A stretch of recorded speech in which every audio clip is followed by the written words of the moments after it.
Bonjour à tous, mon nom est François Letarte et bienvenue sur ma chaîne JDRD30, une chaîne consacrée aux jeux de rôle sur table. Vie drôliste aujourd'hui, on m'a demandé mon opinion.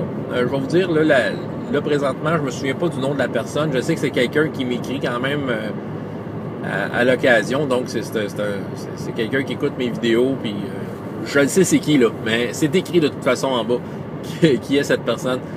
M'a demandé mon opinion, en fait, sur la licence ouverte de Wizards of the Coast par rapport à Donjons et Dragons 5e édition. C'est comme une des nouvelles des dernières semaines. Mon opinion. Oui, ben écoutez, je vais vous la partager. J'ai pas grand chose à dire de bien nouveau. J'ai pas étudié la question tant que ça. J'ai lu un peu sur le sujet, mais juste survolé. Vraiment survolé. J'ai pas eu le temps de lire, comme l'annonce de Wizards of the Coast puis les conditions, tout ça. Ce que je vais vous partager, c'est plus mon opinion puis ma constatation de ce que j'ai vu à date. Moi, je pense que c'est une bonne nouvelle. Je pense que ça laisse à tout le monde l'occasion de profiter de cette nouvelle version de Donjons et Dragons-là à leur façon, selon certaines conditions. Je pense que ça amène de quoi de bon, là. Moi, je me souviens, en fait, là, mettons, une histoire quasi similaire, c'est quand que Donjons et Dragons 3e édition était sorti, dans les alentours de l'an 2000. Il y avait la fameuse la licence ouverte par rapport au système D20. Puis ça, je trouvais ça super excitant parce que moi, je veux dire, là, je voulais utiliser Donjons et Dragons 3e édition, puis tout d'un coup, j'avais accès à des centaines de choses que plein d'éditeurs faisaient. Ça ouvrait vraiment la variété. Ça montrait à quel point que le système des vins était quelque chose qui pouvait être versatile, qui pouvait toucher à tous les styles ou presque.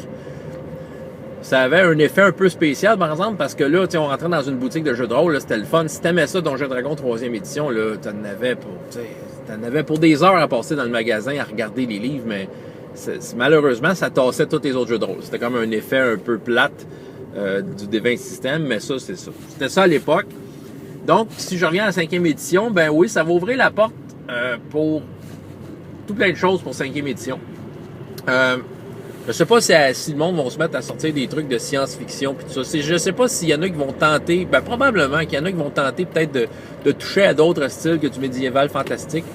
Je ne sais pas à quel point, par contre, Donjons et Dragons 5e édition est comme universel comme système, comme D20 pouvait l'être. C'est sûr que là, D20, je le connais bien, j'ai joué beaucoup. Je suis capable de concevoir que ça peut être utilisé pour d'autres styles, de la façon que c'est monté. Pour ce que je connais de 5e édition, c'est pas impossible, mais c'est pas aussi, moi je pourrais dire, ça s'imbrique peut-être pas aussi bien, à mon opinion, mais quoi que je peux être surpris. Il y a sûrement du monde qui va arriver avec des versions géniales de science-fiction pour 5e édition, des choses comme ça. C'est vraiment, mais vraiment pas impossible. Là, en français, ça c'est le bout qui intéresse ceux qui parlent en français, c'est ça. Là, il y a 2 éditeurs qui ont emboîté le pas pour faire une version de Donjons et Dragons. Si vous n'êtes pas au courant, ben en fait, en français, Donjons et Dragons, ça n'existera pas. Wizards of the Coast a décidé de ne pas laisser le droit d'utiliser le nom Donjons et Dragons. Donc, un éditeur peut reprendre les règles, mais il doit mettre un autre nom. Donc, Black Book Édition, les mêmes qui s'occupent de Pathfinder en français, vont faire la version de Héros et Dragons. Ça va s'appeler de même. Puis, il y a un autre éditeur, je crois que il s'appelle Agathe, qui vont faire, ça s'appelle simplement Dragon. OK? Là, donc, il y a 2 éditeurs qui vont offrir à peu près la même affaire. OK. C'est sûr qu'il va y avoir des différences entre les deux. J'imagine qu'ils ont vu qu'une licence ouverte, ils peuvent se permettre certaines choses. À savoir laquelle va être meilleure que l'autre. Je pense que ça va y aller selon les besoins. Je ne sais pas ce qu'ils ont à offrir. Je ne sais pas si au niveau du prix, ils vont s'équivaloir. C'est sûr, je le souhaite, parce que s'il y en a un qui vend son livre vraiment moins cher que l'autre, c'est sûr qu'il va écraser son concurrent. Donc, là, c'est ça. Je souhaite à tout le monde que ça aille bien selon leur plan, tous les éditeurs de jeux de rôle. Mais en même temps, c'est ça. Il y a 2 éditeurs qui ont sorti ça. Fait que moi, je vais vous dire, le fait que Donjons et Dragons, le nom soit pas mis en français, je peux peut-être comprendre un peu la stratégie de Wizards of the Coast, qui veut peut-être garder son nom comme état, ben, tu sais, vous voulez jouer à un jeu qui est écrit Donjons et Dragons dessus, ben, vous venez avec nous, vous venez avec la version en anglais. Moi, je trouve que ça brouille peut-être un peu les cartes, tu sais. Les joueurs francophones qui ne parlent pas anglais, il y en a, c'est beaucoup, beaucoup de gens. Fait que c'est sûr que quelqu'un qui s'intéresse à ça va se retrouver, il fait un peu de recherche, va s'apercevoir que soit Héros et Dragons ou Dragon est en fait le jeu qu'il recherche.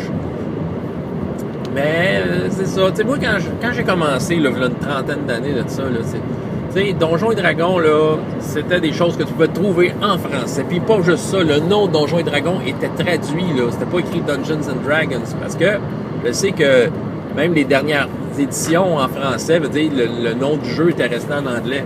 Mais moi, dans le temps, c'était écrit en français sur le livre. Tu sais, règles avancées de Donjons et Dragons. C'était écrit ça. Moi, j'étais à la boîte rouge, Donjons et Dragons avec un J. Mais c'est ça, moi quand je jouais à ça avec mes amis, on jouait à Donjons et Dragons, on avait le jeu dans les mains. C'est sûr que, c'est ça, à l'époque, ça nous pointait dans la bonne direction. On cherchait ça, on le trouvait. Bon, je dis que j'explique ça comme si c'était un gros problème, là. Je crois que ça n'est pas un, mais encore là, c'est tellement populaire Donjons et Dragons que c'est ça, les gens vont chercher ce nom-là. Ouais, c'est ça. Bon, c'est correct. C'est ça qui est ça. On va voir ce que l'avenir va nous réserver par rapport à la popularité du jeu en tant que tel. Ouais, ben écoutez, en gros, c'est quand même une bonne nouvelle. La fameuse édition française qui s'en vient et la licence ouverte. Ça va ouvrir la porte à plein de choses. Écoutez, la version de Donjons et Dragons présente a fait ses preuves dans la dernière année. Je pense que beaucoup de gens sont d'accord pour dire que c'est réussi. Je pense qu'il y a beaucoup de gens qui disent que c'est réussi. Il y en a qui disent que ça ne l'est pas, mais moi, je pense que c'est réussi. Je pense que c'est le jeu qui... C'est un jeu qui s'assume bien, OK? Parce que Donjons et Dragons, ceux qui connaissent le monde du jeu de rôle, en dehors de Pathfinder et Donjons et Dragons, sont capables de s'apercevoir que Donjons et Dragons est là pour jouer un type de jeu précis.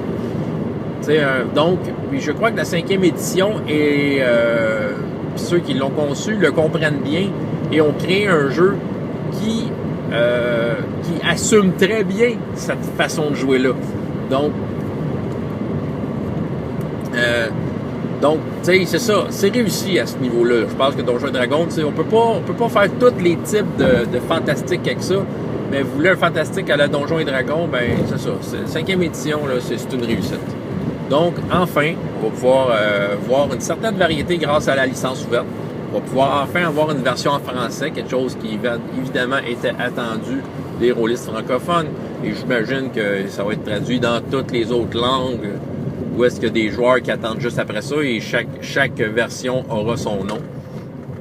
Donc, c'est ça. C'est ça que je pense de la licence ouverte. Je crois que c'est une bonne affaire. Ben là, c'est ça, je vous parle sans vraiment connaître le sujet à profondeur. Je me suis pas mis à lire là, tous les détails de la licence ouverte parce que ça m'intéresse pas à ce point-là. Mais quand même, c'est ça. On va voir ce que ça va donner. J'ai bien hâte de voir la suite. François Letard, JDRD30, et jusqu'à la prochaine fois, ayez autant de plaisir dans la vie que dans les jeux. Au revoir.